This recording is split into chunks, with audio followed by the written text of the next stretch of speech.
Hi, good morning. Can I give you some feedback? Hi, Madre Birkle here. Wednesday Wisdom is alive today. I didn't feel like writing. So, plus I wanted to scare you with some feedback. What went through your mind? I was like, oh, she doesn't even know me well enough to give me feedback. And that's probably true. But I'm going to give you feedback either way. So, it's a challenge for most leaders to give feedback. The word feedback often has a negative connotation because we reserve feedback moments for correction, realignment, redirection. Let's fix this. Let's try to get a different outcome here type conversations. In the recent Gallup study, they found that employees should be recognized for great work at least once a week. It's a different type of feedback, or maybe we call that feed forward. Maybe everything should be feed forward. Maybe we should just change the name completely. But highlighting what an employee does right encourages them to do more of it. Positive reinforcement works for absolutely everybody. How often does anybody get positive feedback, feed forward? Comments. Employees do not get enough feedback, for lack of a better word by now, of any kind.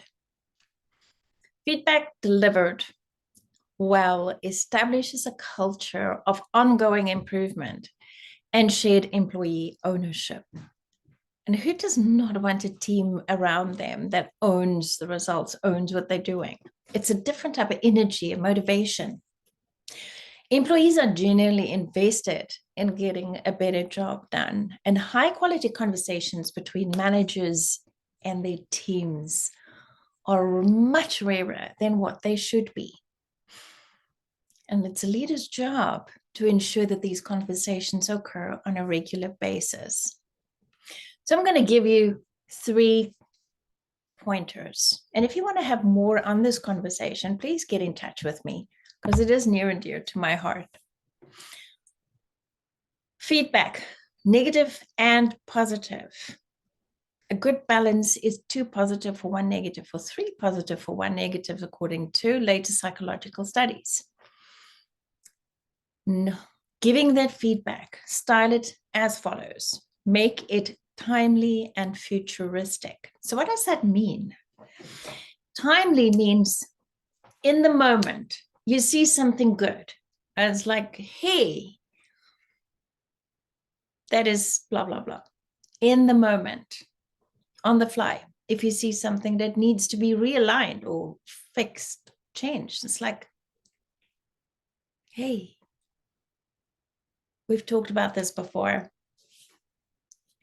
Let's realign this. What are we going to do? What will it look like? Futuristic means that we're focusing on the solution, not the person.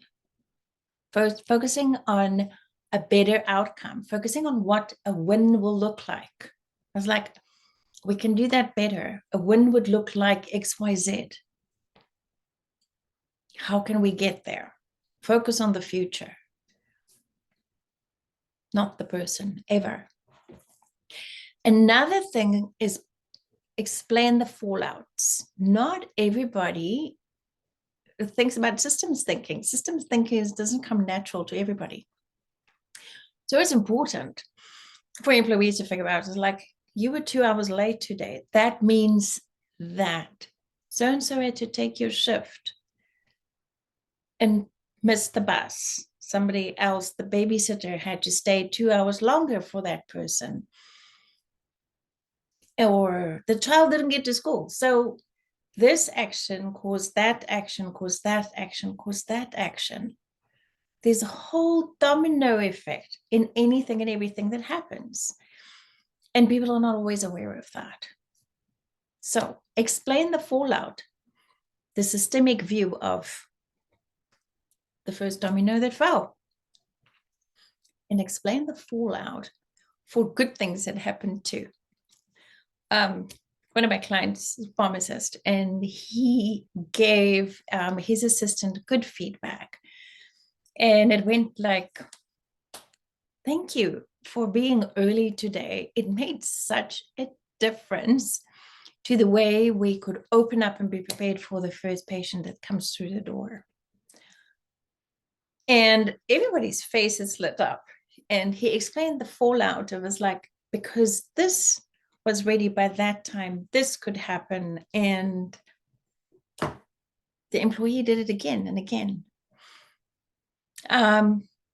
Good communication always involves being concise and clear. So don't ramble, don't babble to fill up empty space or to make sound when there is a silence. Say it in the shortest amount of space, least amount of words, just for clarity. So the 3 tips: timely and futuristic. Give the good and the bad feedback in the moment when it happens, and focus on the future impact, the future fallout. Explain the entire systemic impact of the good action and the bad action. So just explain how the dominoes fall. It's always a good thing to keep top of mind for everybody. And keep the communication concise and clear. And as always, if you want to know more about the topic, you know where to find us. Give good feedback. Cheers till next Wednesday.